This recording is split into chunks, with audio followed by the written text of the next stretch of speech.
guys, how many different programming languages do you guys know? Nothing for me. Zero. Zero. No, as in to program or be aware or to be No, aware. their names, not how to program. Oh, okay. Okay. I know Okay. Python for sure. C, C++, Yes. C Sharp, and all that stuff. JavaScript.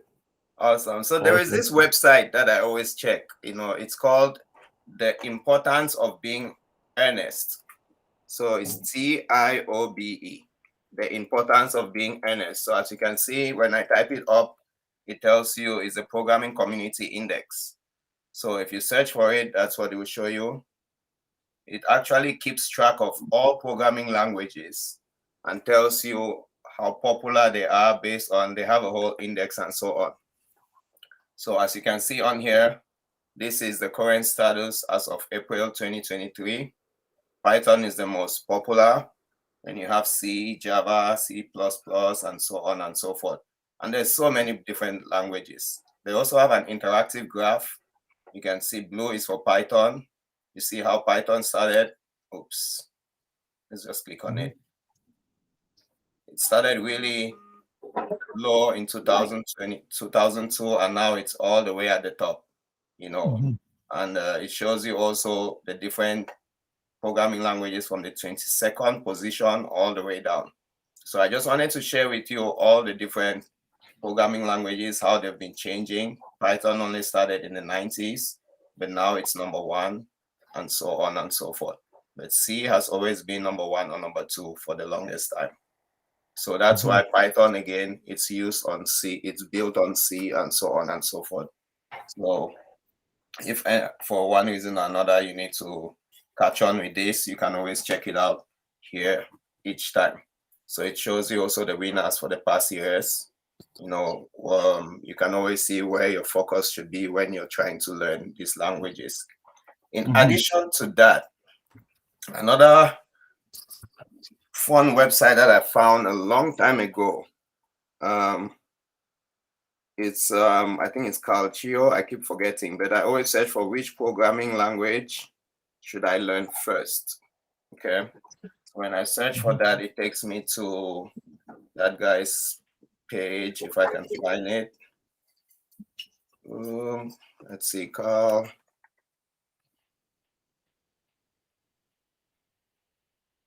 That's his name. Yep, there it is, Carl Chio. All right, so if you click on that, he has a really nice infographic that shows you all those different programming languages. So this is what the infographic looks like. Let me click on it so we can get a bigger picture, and I can zoom in. So pretty much at the top right, you have all the different programming languages, and then it's telling you what is programming. It's just specific instructions, so a very dumb yet obedient machine.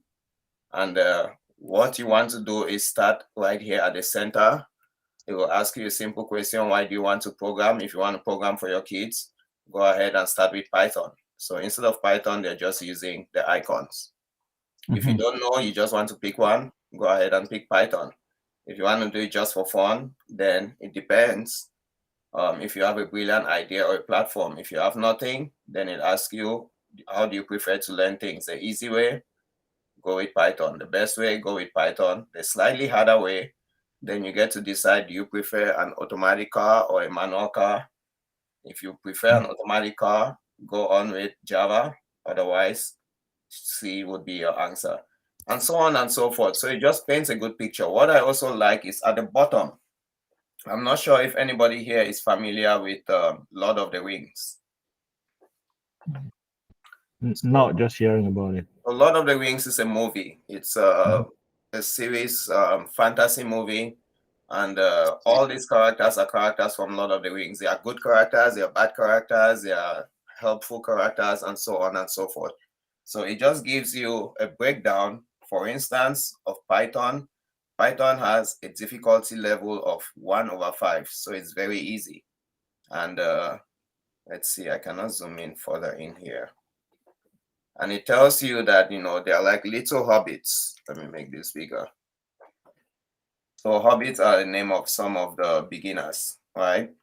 So they help beginners to understand programming. They also help computer scientists to be able to conduct research and how it's being used. And at the bottom, it shows you the popularity. Don't bother about this average salary. That's not something we should focus on. And this was probably done around 2003 or 2013. 2013. So it's really old. It's about 10 years old. And obviously, it's used to build YouTube, Instagram, Spotify. You can use it on the web. You can use it on the desktop. Right now, you can also use it on a mobile device. So, like I said, it's old. I just like the way it's broken down to explain to you the difficulty levels, the popularity, the uses, and also the platforms that you can use it on. So that's something that you can actually take a look at. In one of my, do you have any questions? So in one of my classes that I had a couple years ago, I actually asked my students to write a program that's going to ask the user all these questions, and then depending on the user's answer, it will go ahead and display the programming language and all these characteristics. So in order for them to do that, they had to be able to use complex data types, which is what takes us to what we have to learn today, which is collections and sequences.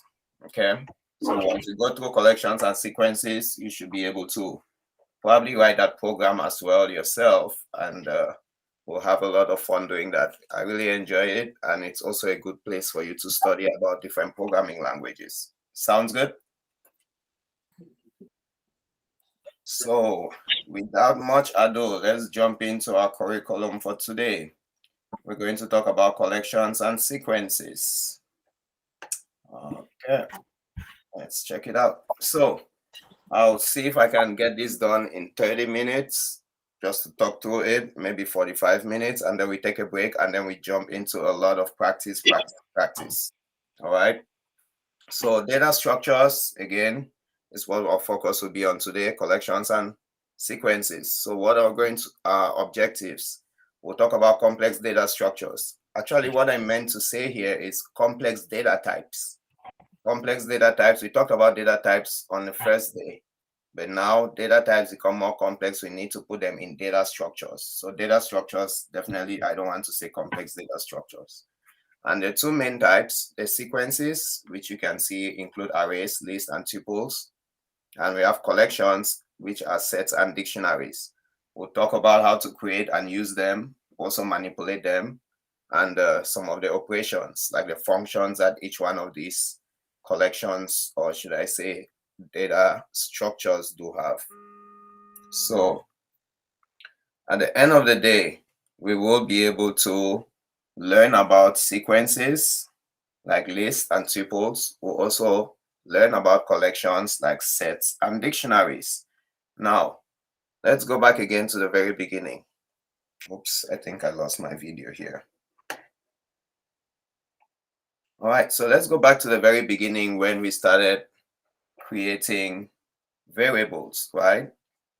We remember variables are a space in memory that we, just like, you go and open a bank account and they give you a particular location for your bank, or if you go and open a vault account, depending on what you want to save in the vault, if it's jewelry or if it's documents or if it's bags of gold or if it's cash, don't know what amount of space to give you. Last class, we were looking at players that were playing dice. We had to create player 1, player 2, player 3. Each time, that means you're saving a space in memory. So it becomes cumbersome when we have multiple, many variables. So sequences help us to be able to group all these variables and put them into one container, into one structure, what is known as a sequence or a data structure. So rather than having each one of them and keeping track of each one of them all the time, we just have a structure. Let's say instead of having 11 players with 11 different variables, we just have one team.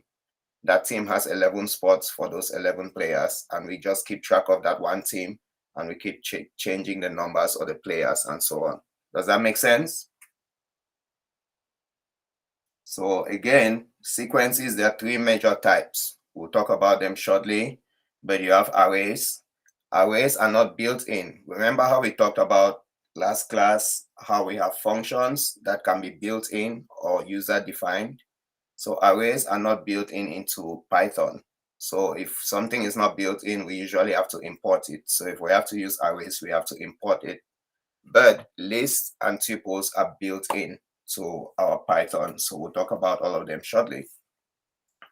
Let's jump in quickly. There you go. So what is a sequence? A sequence then is, like I pointed out, a set of variables grouped together. Okay. The variables usually have a position, which is known as an index. It's zero-based, meaning that the index always begins from 0. As you can see here, the index is starting from 0. Here we have 8 different values that we want to keep track of. These values are known as elements or items. So the element on index 2 is 30. The item at index 4 is 50. All of these belong to one array or one tuple, which we'll talk about shortly. The difference between the two, though, is arrays, like I said, they are not built in, so we need to import them. So if you want to import an array, it's always good to consider using NumPy. NumPy is a library. We talked about libraries. The reason we use NumPy is because NumPy is a library that has a lot of functionality in it. What we can do is pull that library and just pick up to get a particular function or a particular class out of it, or a particular module. In this case, the module will be arrays. Okay. So arrays, again, question error. So if you could help simplify what an array is it just a 2-dimension? At least a 2-dimension? Arrays could be 2 or 3 dimensions. So think about, say, in a soccer team, let's say in a soccer training room, right? All the players have their separate lockers, or in a police station or in a school, all the students have their lockers. Each student has a locker. That space is fixed, and you go in there and put your items in there. The item that you put in there is the element, but that position is the locker. So it's fixed in, you could have multiple dimensions, but for us to start in a simple sense, it will be just one dimension. Okay. But okay. When you say, just want to kind of have that a bit clearer in my mind. Yes. So again, I'm just trying to compare that with your list, right? Yes. I see that the list is you have multiple items, but in just like one direction, one dimension. Very good. Is that making sense? I just want to try to clarify that for myself. Yes, to clarify it, I'll help you again to clarify it even better, because after this, we'll talk about a list. But for now, I want us to start with the arrays, because the arrays are the basic ones. And once we understand the array, when we get to the list, I would definitely point out the differences between the arrays and the list, including the tuples and other different data structures as well, right? But for the arrays, let's just think about it as maybe a parking lot, a parking structure. You have 10 cars that have to park in there. The first car comes in and parks in, it's a Mercedes. The second car is a Ford. The third car is a Benz, or the fourth car is a Jaguar, and so on and so forth. So all those cars are parked in a fixed location. If we want to say which car is parked in spot number 3, we give it a particular name, or we get the value out of it. So those are fixed, okay? But for arrays, it's important to know that arrays have to take a uniform or homogeneous data type. So all your arrays have to be either integer or double or string. You cannot mix and match them, okay? So that slot that belongs to a Mercedes, you said, is fixed. Yes. Is it possible to assign that slot to something else, or it's just going to be for the Mercedes? Very good point. So there are a few things that we're going to talk about also to clarify that. When it comes to data structures, the main thing we want to talk about is the type of the data. Is it homogeneous or heterogeneous? Is it going to be the same all along? So if it's going to be a car, you have to be a car. You can't come in and park an airplane in there or come and park a boat, right? So that's the data type. Another thing we have to talk about is it mutable? Can we change it or can we not change it? So when we talk about all of those different data structures, then I'll be able to clarify again which ones are which so that it paints a clear picture. Okay. But for now, since we're talking about just arrays, it's challenging for me to compare it with the others without mentioning it yet. Okay, I'll hold my question. So okay, good. So yes, so those are the two things I talked about the type of data. Is it uniform, as we see here with arrays, or with tuples? Tuples have varying data types, meaning you can have 10, you can have boy, you can have 30, you can have 7.5, you can mix and match whichever, whether it's an integer or a double and so on and so forth. Okay, but with tuples also, they are built in and they come with Python when you install it. So if it comes with Python, that means you don't have to import it. So you're good. But with tuples, they are not mutable. You cannot change it. Once you've created it, it's in there, it's fixed. With arrays, you can change it. I don't want us to focus on arrays because we're probably not going to use arrays a lot. You rarely use arrays. That's why I just wanted to brush on it and jump off. And the tuples also, they are just comma separated values. We'll talk about how to create all of them at the end of the day.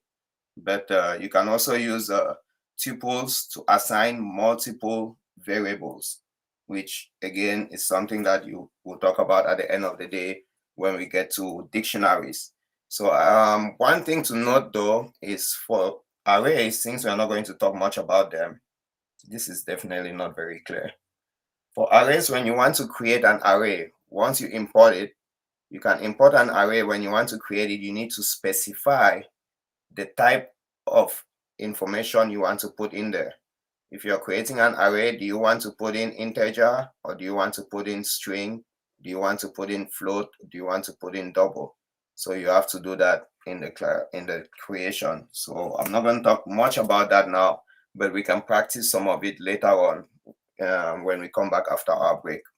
So again, the first two data structures, arrays, they are not built in, they are not native. You have to import them for you to use them. They only use homogeneous data types. And if you prefer using scientific methods or numbers, you can use NumPy to import it, or maybe SciPy or SciPlot to be able to do that. Now, tuples again, they have different data types. You can mix and match, but know that you cannot change it. So for instance, a tuple, when you might want to use it, is say you want to put in a particular location of a city. In that, you have to create a tuple because the location will take the longitude and the latitude. If you change the order of that, then you're going to have a separate location. So longitude and latitude, where it intersects, will be where the city is. So that would be an example of where you use a tuple because it's fixed. An array, you might want to use an array if you want to save space. Say you want, obviously when you go to the store to download an app or the app market, you don't want to download an app that is very cumbersome. That's going to take up all the space on your computer or on your cell phone.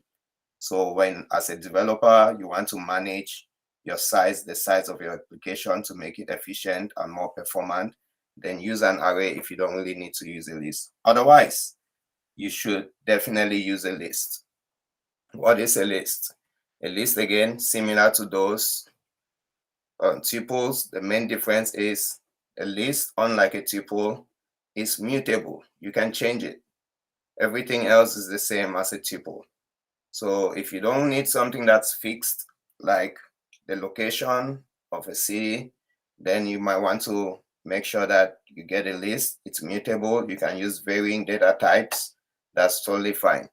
But a string, what is a string? We started using strings from the onset. A string is also considered a sequence. A string is considered like a list because you have a string of characters. For instance, if you have Python, in this case, Python would be a string of characters with a length of 6, right? The first index, or sorry, the 0 index is P. The first index is Y, and so on and so forth.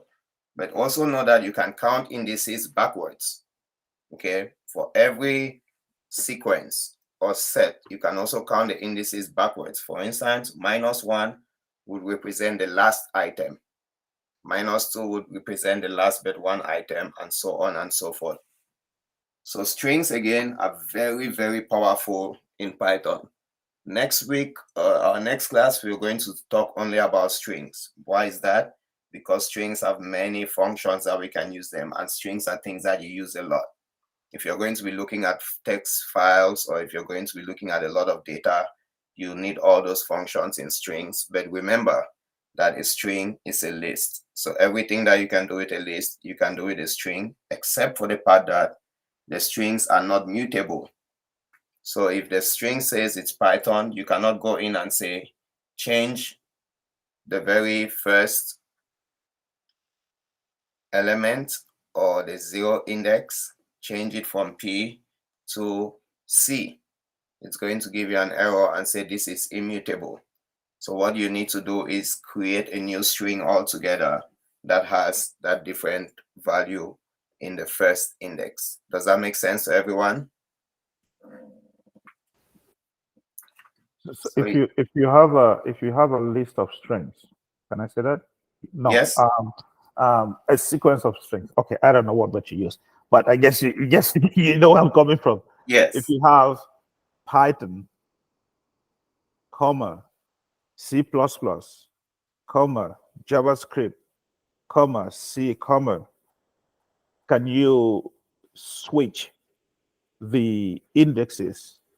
Like, if we start with Python, then obviously is 0, as we see here. Yes. But can we replace that entire Python with another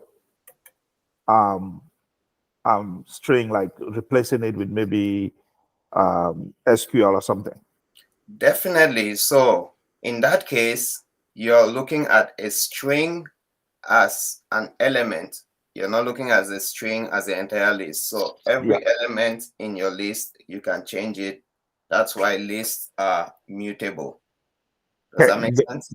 Good. Yeah. So it's element string. Okay, good. I got it. Thank you.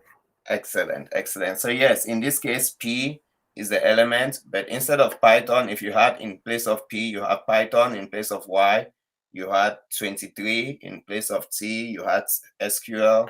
In place of H, you had Azure. In place of O, you had AWS. You can always change each one of them, and we'll look at that in the afternoon, or should I say in the second half of today, when we actually start practicing a lot. Sounds good? So that's the main thing with sequences, those 4 different types. Okay, we started with arrays, which are not native with Python. And then we talked about tuples, which are fixed. You cannot change them. And they take varying data types. That's totally fine. And then we talked about lists and strings. Strings are also lists, but strings cannot be changed. Lists can be changed, unlike tuples. Meaning, when I say change in or mutable, I'm talking about the elements or the items within the list. All right. So let's go on and talk about collections.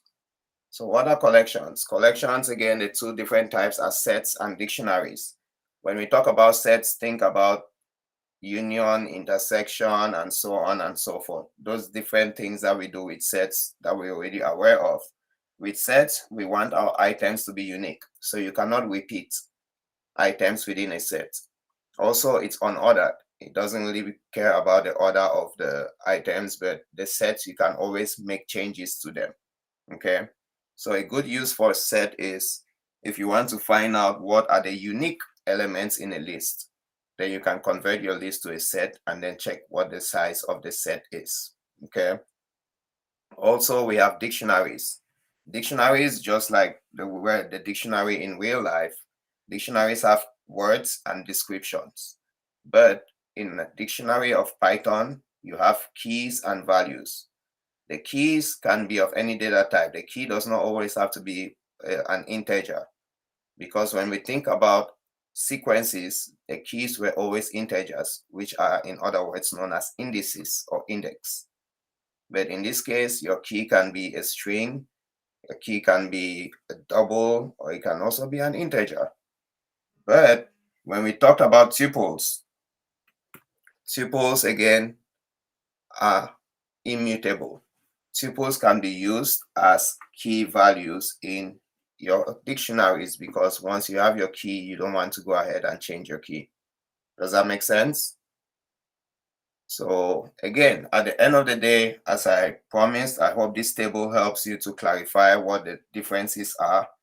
In here, you're not going to see arrays because, like I said, arrays are not native in Python. So we talked about lists. Lists, the order actually matters because you have those indices. So if you say index 0, it's going to give you the first element. Index 3 is going to give you the fourth element. Okay. List, you can change them. It can be mutated. In order for you to create a list, you use square brackets. Okay. So you can create an empty list, which you're going to see later on. You can also create a list that has values in there. Okay.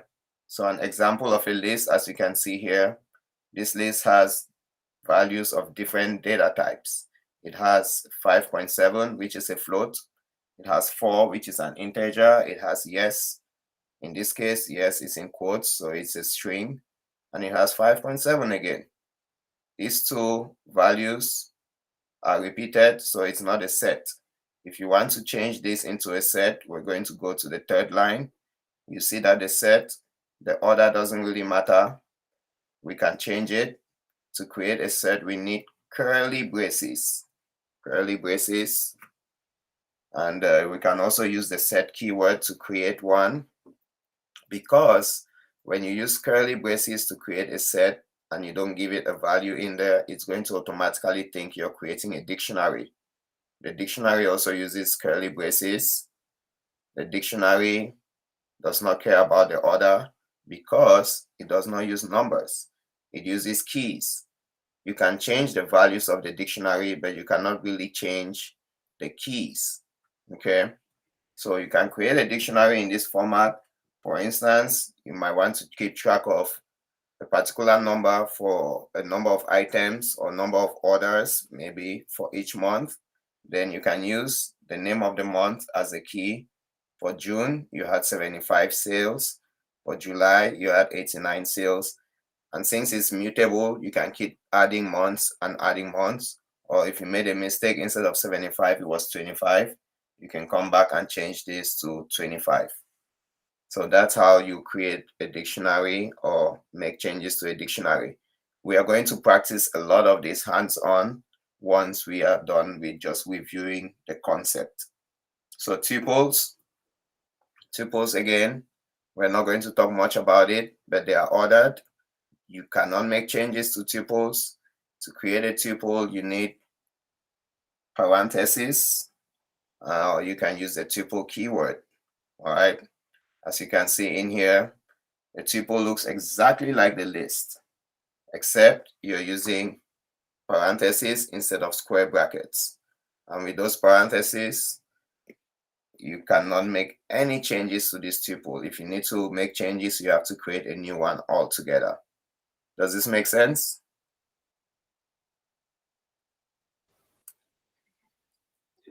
Yeah, you mentioned that tuples cannot be changed. Yes. And you also mentioned that you could use that in terms of coordinates of, whatever, a city or something. Mm-hmm. But I struggle to know another different application where tuples could be used. Okay, very good. Another different time you might be able to use tuples.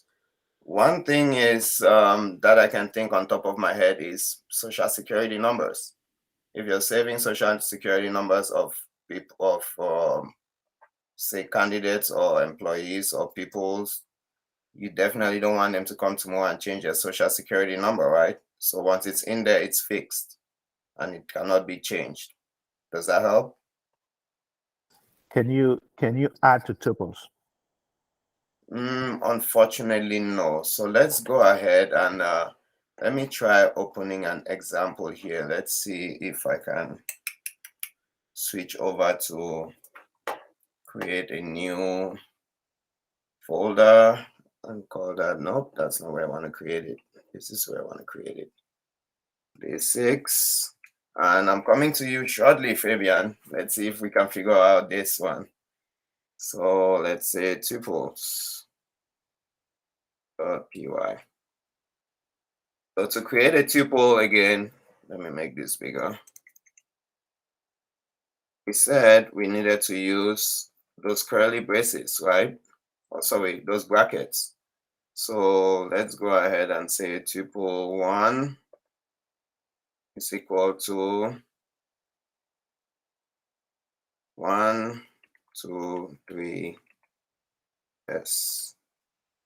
No. So again, tuples, you can also do them nakedly. If I can use that word in here, let me see if I can go back to our display and see where we had that. So tuples, where is it? It's as simple as a comma separated list of values. Okay. So if we do this, this will give us a tuple. Okay. If I press enter and check for the type,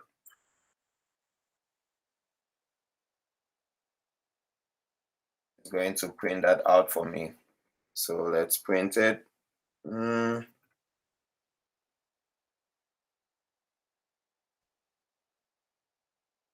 And execute that. Before I execute, let me go ahead and clear this stuff from last night. So if we execute this,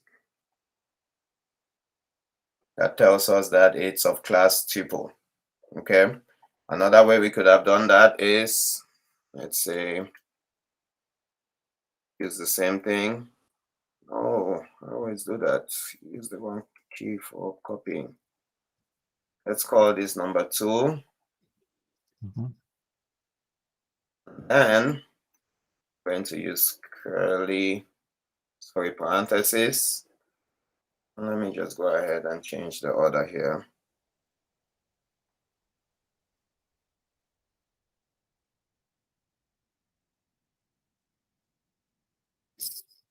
Also go ahead and print that.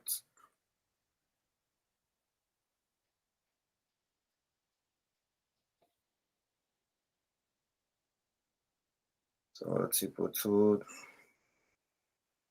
type, and this should be tuple 1 data type.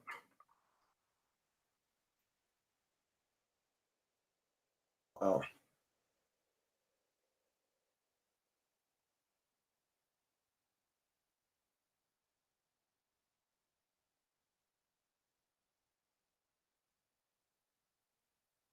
So that's 1. That looks good.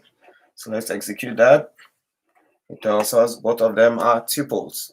Now, if we wanted to go ahead and make changes, which is something we haven't talked about yet, if we want to identify the first item in tuple 1,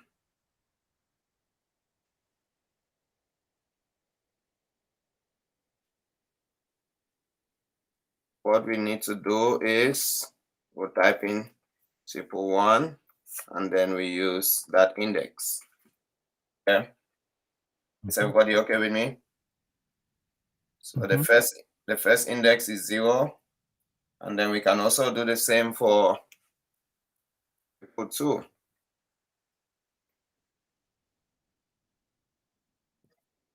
I'll call that tuple 2. Let's print it out and see what we got. So the first item for tuple 1 is 1. That's true right there. The first item for tuple 2 is yes. Mhm. Now that's just accessing it, getting access to that value. If we want to change it, it's definitely going to give us an error. So let me clear this out. Oops, I can't spell. And go ahead and try changing it. So to change it, all I needed to do is tuple 1 should now, at that first item, I'm going to assign a particular value and say new value. Mhm. So that's how I'll assign new value into that space for tuple 1. I want it to go in here. If I execute that, it gives me a type error. Mhm. The tuple object does not support item assignment, so I cannot assign that item. Does that make Mhm. sense? Yeah, if we 1, 2, 3, 4, 5. If we change the index to 5.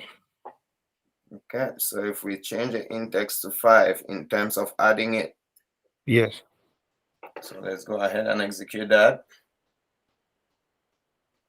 It does not accept index assignment. So Okay. when you say mutating, that includes adding. So you cannot add or change any value. That size is always going to be the same. If we need to add it, that's when we have to use conversion. We have to figure out a way to change this tuple into a list. Okay. Mhm. Okay. And And then that's maybe if we, change it back afterwards. yes. And then maybe create a new, let's say, instead of using tuple 1, we'll have to call it something else, maybe tuple 1 list. So something like tuple 1 list will now be equal to list. And then just go ahead and put in the tuple in there. Now you've converted it to a list. And if I comment this out and check for the data type for tuple 1 list, after assigning that, that's the one quiz. Wrong one. Copy this. Tuple 1 list data type. And I can do that. Execute this. Let's clear this out again. You can see now that tuple 1 list data type is a list. Mhm. Make sense? Yeah, cool. Thank you. Excellent. Fabian, question. Yeah, I had a question about the dictionary. Yes. You said we can up dictionary is like a key value assignment, Yes. but the key cannot be changed. However, the values can be changed. And I saw that you were using like column to separate the values. I was wondering whether on the values side you can make it a list of values. Wow. These guys are giving me a hard time today. Very good question. Short answer is yes. Long answer, let me go ahead and actually let's just use the same one. I don't need to create a new one. So how do we create a dictionary? We can go ahead and create an empty dictionary by saying, let's just say dictionary 1 is equal to that. So that creates a dictionary. If you try creating a set that way, it's going to change it to a dictionary. After doing that, let's go ahead and say, check the data type. That would be a good thing. Let's check the data type for that.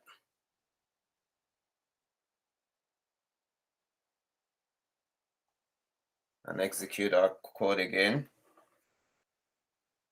Now it tells us dictionary 1 is a dictionary, right?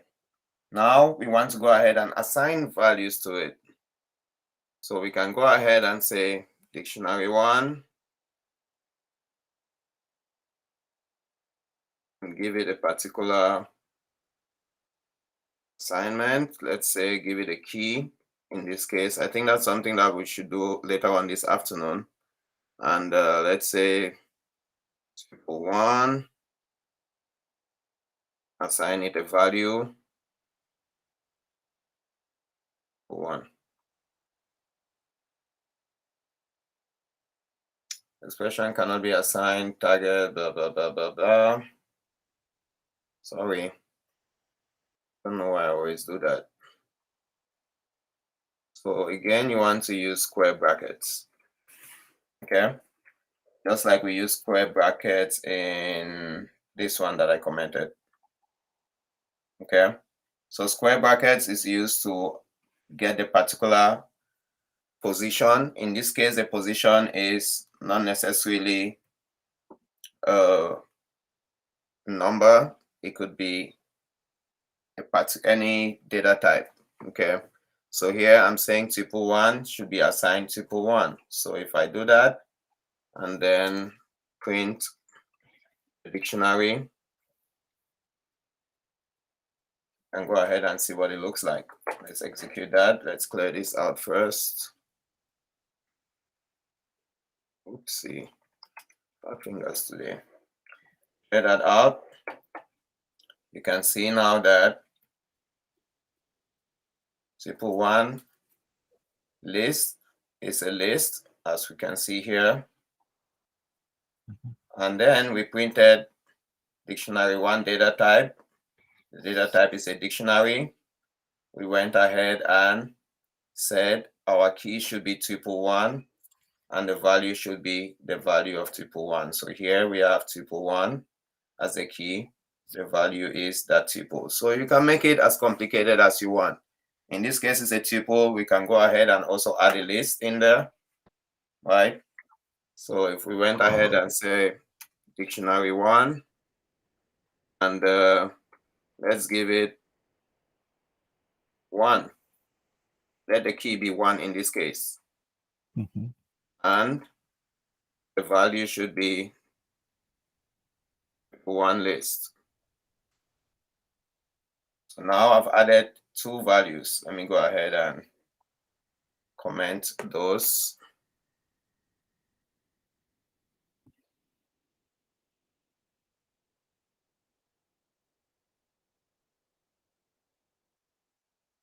We're adding key value pairs to the dictionary, and then we print it out.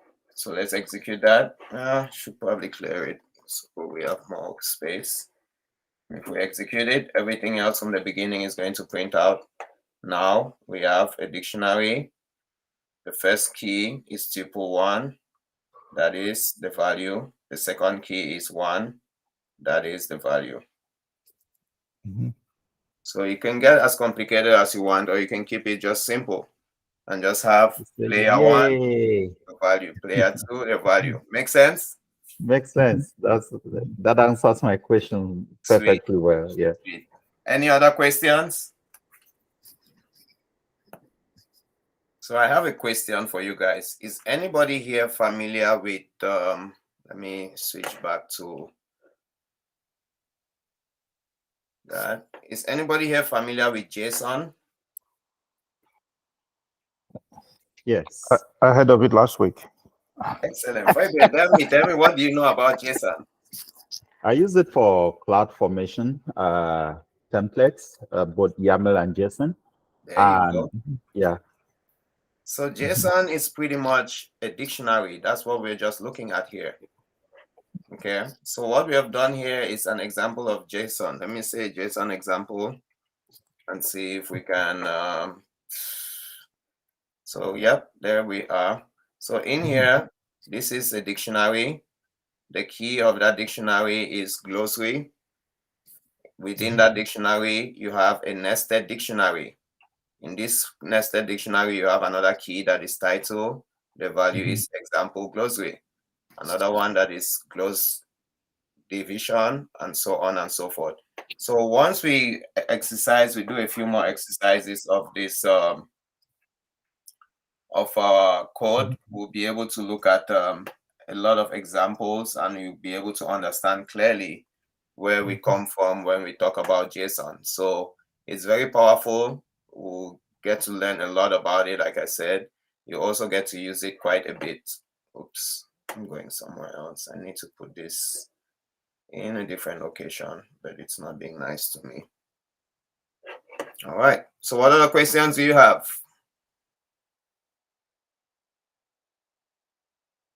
Questions, comments, concerns?